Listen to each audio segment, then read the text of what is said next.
So, hello and welcome back, my learners, to AYYKAYY Reacts. I'm AYYKAYY, an ex-conscript of Iran, and I'm back to see some more mikeburnfire and Zach. I really enjoy their content. I like the Campfire stories because I get to exchange some of my own stories or how we differ or are similar to in some situations, but I do consume a lot of their Fallout stuff as well. I actually watched hundreds from their Fallout 4 series and New Vegas gameplay. Give them a try. They always have this banter going on between them, and their characters are pretty damn funny, to be honest. Anyway, back to the video. This one is called Coins/Blue Falcon, Campfire Stories. Before we start, make sure to go over to their channel, give them a like, subscribe, comment, share, all of that. Also, maybe do the same for me if you like this video, or if you want me to see something and react to. You're gonna see a link to this video in your top right corner right about now, and all the required links are going to be down in the description right below. Without further ado, let's get started. Are you familiar with the concept of coins? Not for me. The military? Oh, challenge coins. Yeah, challenge coins. Yeah. You're familiar with the concept of those? I never went to the bars, so I never challenged or got challenged. No, but They're commemorative. they're commemorative, and sometimes people will get them for different things. Like, someone in our unit got one for helping get a Humvee repaired faster. Oh, Did you ever use them for any purpose? Because there are some Marines who would get a challenge coin and go, oh boy! And the boot would go into a bar and see another Marine, slap down his challenge coin, I challenge you! what's the point? And the other Marine would say, no. Get out of here, boot. Stop being stupid. Yeah, only What's the like prize? super motivated people in the army do that. Yeah. Yeah, it's pretty much the same thing. It's, Private, what the fuck are you doing? Here's a new challenge. Get out of my face. Yeah, here's your challenge. Go Fair, away. fair. Drink this jug of antifreeze. Eat these Tide Pods. I only Please had 2 don't. coins the entire time I was in the military. One I got from being in Iraq. Everybody in our unit got them. It was just the 10th Mountain Division coin. All right. The other one I got, I'm very pleased with myself. division for. coin, At yeah. Fort Polk, there is a unit that is the 509th Airborne Division. And 509th Airborne Division is known because they are OPFOR, OPFOR which is against? opposing force. They are the bad guys in Fort Polk. The badass guy? No, they're the bad guys. They pretend to be the enemy at Fort Polk. Oh, they So if you pretend. go to Fort Polk Antagonize and others you're or something? in the Joint Readiness Training Center, JRTC, in the middle of the woods, shooting at a bunch of guys wearing weird olive green uniforms, that is 509th Infantry Battalion. Oh, they play They're the enemy. Airborne qualified. They live and breathe to just piss off the rest of the military. Oh god, that's And I actually so absolutely cool. love them. Yeah. They make your life difficult. Why do you like They make that? everyone else's They make life. life difficult for everybody else. Yeah, exactly. That would be a good Most point of the time, to join the them. rifles that the M4s or M16s that they have, they rarely actually shoot live ammo through them. Most of the time, they just fire blanks through them because that's most of what they're Makes doing. sense, yeah. It's just pissing off the rest of the army and making battalion commanders rip out their hair and go, "Oh, those bastards!" because they could just be absolutely infuriating.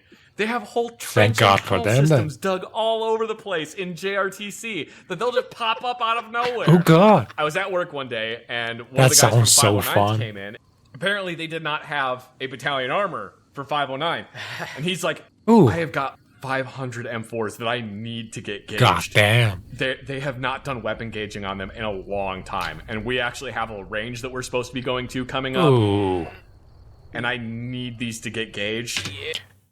Alright, I need to address this. As a conscript, I did used to work at an armory, but I was not a specialized repairman or anything, so my job was whenever the actual armorer would get around, or his shift would be, I would just bring out the stuff needed or was handled to me for safekeeping to show him telling me what to do with any of them. They needed just to be cleaned, or if they needed further repairs, I would just fill out the forms, get them in bags, get a unit called in, and just have them transported to HQ for more repairs, because sometimes the part took a long while to get there. Again, Iran has a lot of weapons programs, but they definitely do use a lot of weird one-off weapons, like one specific weapon they like too much, so they just adopt it within their force. Like we had these amalgamations. Usually we would be given a standard issue weapon. Mine was an AK. Favorite weapon not by choice, but because that was the one available, also the name of the channel. It is a very distinctively Warsaw-packed weapon, but in the same police force we had weird weapons as well. We had this pistol, the Zoff. It was a copy of P226. It's just an Iran-made one. Not bad, but it's nothing new. They have a tendency to get whatever gun they know it would work and just adapt it to their situation. Their newest one, I think, was a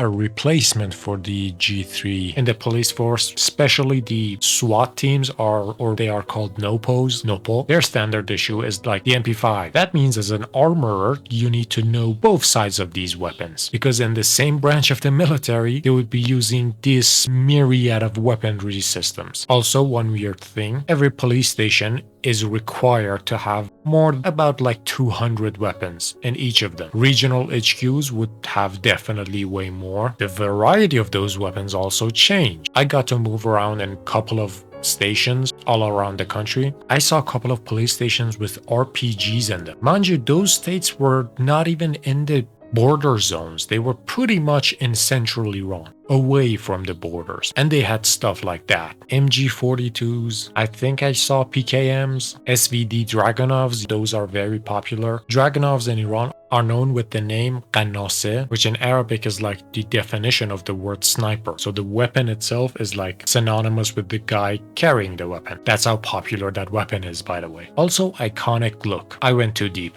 Thank God what he is describing was not my job per se. Not my monkey, not my circus. Let's keep going. Yeah. I was like, okay, it'll be a pain in the ass, but I mean, I can do it. Sure.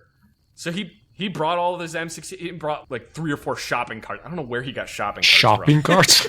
Brought like 3 or 4 shopping carts down that were just Fine, filled it with works. M4s. Some of them were kind of dirty, but it was, it wasn't a big deal. It didn't take me that long to gauge an M4. So you Yeah, it doesn't So yeah, I actually knocked it out pretty quickly. It took me like a take couple much. hours, but I got them all done, wrote them all up on paperwork, and like a weapon gauging was done at this point. Such and such Fill ones were out the found out forms, of spec. yeah, that Replaced part the I parts that were feel. found out of spec. Yada yada yada. Yeah, Thanks, you yeah. helped me out so much. This is great. I needed to get this done, and I didn't have any way to do it. Aw. I really appreciate it. No problem. Good to man, see whatever. something like that So happening. I helped him out, and it's like I could have told him to pound sand, and it wouldn't have mattered.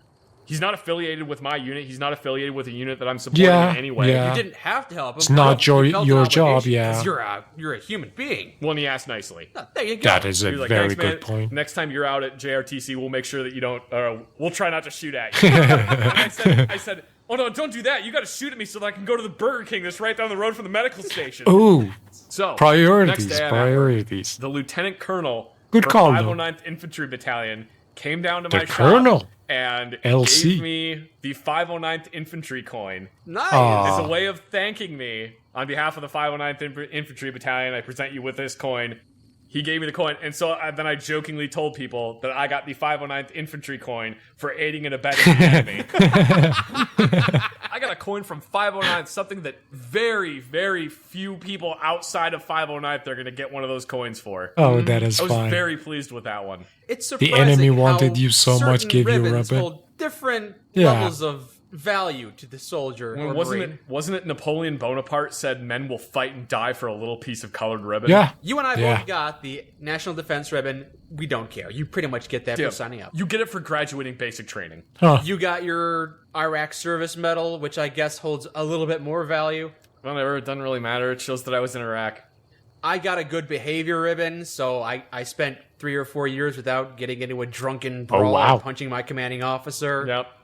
I think the award that means the most to me is the Expert Marksman Award that I received in Oh. boot camp. Because I was in basic training for 3 months in California, and it only rained 1 day while I was there on rifle qualification Oh day. god perfect. damn. So I'm trying to The aim luck. at this target Oh, 500 God. yards down the range bad luck. while I'm being pelted in the face by this ice cold rain, and I hit expert I marksman. feel I hit you. my Oh. shots that day. The thing Well that done. stood out to me was that the range officer handed me an expert marksmanship medal that he had on him. I didn't have to buy mine like everybody else.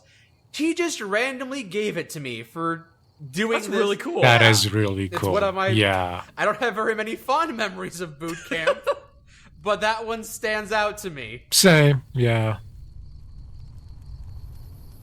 while I was in basic training, we came back from one of the ranges, one of the longer ones. Spent 4 days out in the field. We'd done a bunch of shooting with our M16s, stuff like that. I sat down on the floor, and I took my M16 apart, and I started cleaning it. Right. I was like, it's got to be clean. I'm going to have to turn it in eventually, so I'm going to clean it, because I just fired a bunch of rounds through it and a bunch of blanks through it. You were preemptively cleaning it because you knew you'd have to turn it in. Also, we had come back. The drill sergeants had said, okay, well, get your stuff cleaned up, get your stuff taken care of, get laundry ready to go out. Oh, he whatever. ordered it, yeah. Do stuff. Be productive. Yeah, I'm sitting on look the floor busy. cleaning my M16. That's the point. I suddenly realized that I couldn't hear anything. And I looked up, and Too I realized quiet? that it wasn't because my hearing had gone away. It was because everybody had fallen asleep. Oh, And I'm kind of you struggling allowed to stay that? awake. But it's like I'm busying myself with cleaning my M16, and also, it's a burst fire gun. So of course, before he goes through that, and just because Mike did say that he didn't have much good memories, during his basic training at least. Well, it is permissed because that's kind of the point of a basic training. Get you readied up physically, mentally, just to go through the worst situations and still carry on through. That's what they are conditioning you for. One of the big parts of that condition was that we were not allowed to sleep other than in the evening, which was what, like 2 or 3 hours of free time before we had to go in a formation, start singing cadences, and then going to get some food. After getting some food, we would come back, wash any piece of clothing we might need for later, and then we would get counted. Everyone had to be accounted for, or no one was going into the barracks room that we used to sleep in. But yeah, I distinctively remember when we went to sleep it was dark, when we woke up it was still dark. We woke up usually about 4 a.m. By 5 it was the time for religious prayers, so we had to wash up and do the cleansing rituals before, and to clean out the barracks and anything else that was left. Definitely wasn't fun. We definitely didn't get any sort of ribbon or anything. I've never heard anyone even getting any sort of medal. Now that I think about it, there was this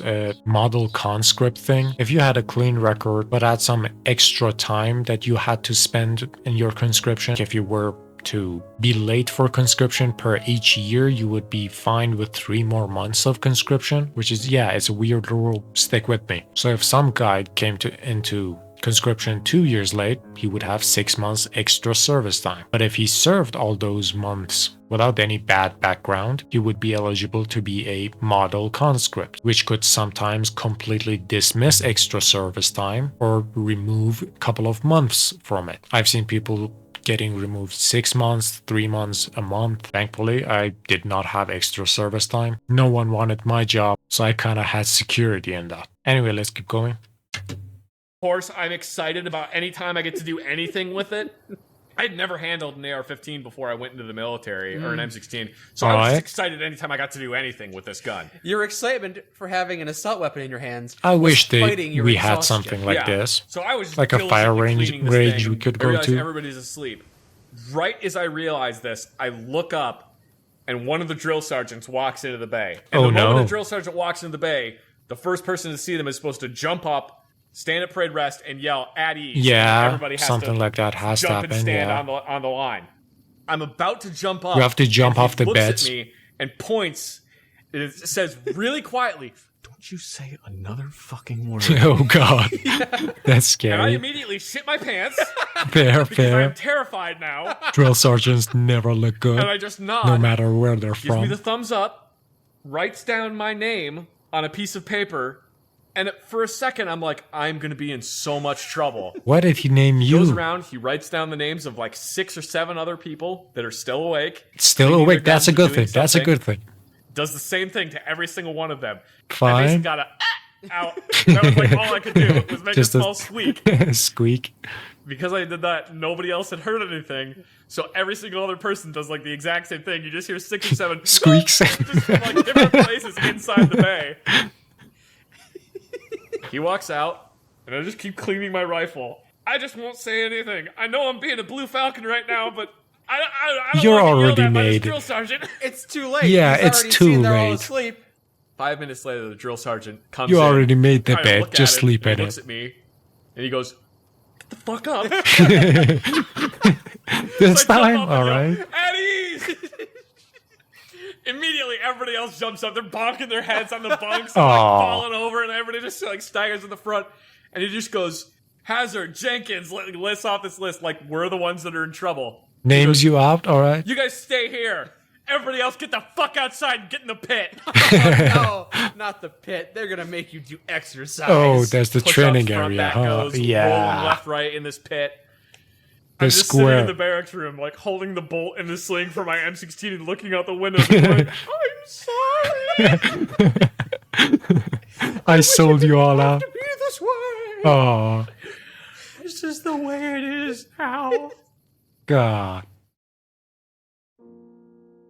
That was so funny. Oh, that was very, very fun. As always, make sure to support them any way you can. Before I end the video, I want to give you a story about the one time I was made as well. And one of the most laughable situations that happened. I need to paint a picture for you for this one. I was stationed at this police station for more than about, I think, 4 months. I was a passenger on a patrol duty. Usually you had a driver, an officer, and a passenger, or the support. Anyway, my shift started at 7 p.m. until 7 a.m. 12-hour shifts. This was around 6 p.m., an hour before I started my job. The shift before had already came in. It was a couple of officers from judicial, couple from patrol duties. The detectives have went home, so that the captain, as far as we knew it, wink wink, might come in handy later, foreshadowing and everything. So the last shift had came in, brought with themselves some sausages, some baguettes, some tomatoes and stuff to make dinner. Now you would think, why would that be important? Oh, it is very much. Because all of this happened during the month of Ramadan. And if you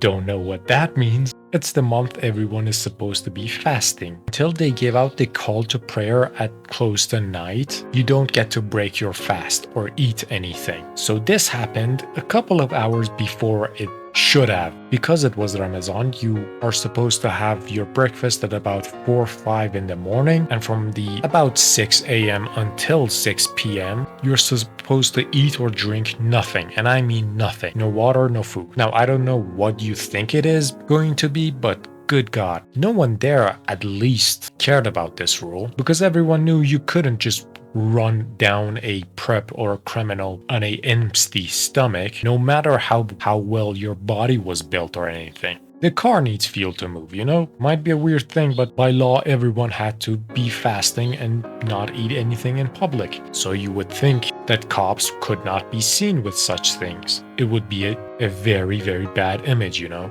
At this point, I'm in the kitchen. They're bringing me and the cook some raw ingredients, which we are supposed to make a sandwich, eat, go out, start patrolling, and come back in for the actual dinner a few hours later. Also, raw ingredients had to be bought by us. The government would not pay for it. There's an actual reduction in your rations because of that month that you're supposed to be fasting, you know? They bring in the stuff, we start cooking. First batch is ready. The guys from the last shift go, well, we're gonna eat first because we're tired and we wanna go to sleep, so let us feed first and get the hell out. It was fair. They were tired. I have worked at food services before. I was wrapping up the sandwiches, had 3 already made. We were all in the kitchen that had a dining table. Gave one to the conscript that was their driver and a friend of mine. He went just behind the door. The door opened to the inside of the kitchen and it would hit the door of the fridge, so it was very close to the wall that the door and the fridge would sometimes they get caught on each other. He was just between the fridge and the door.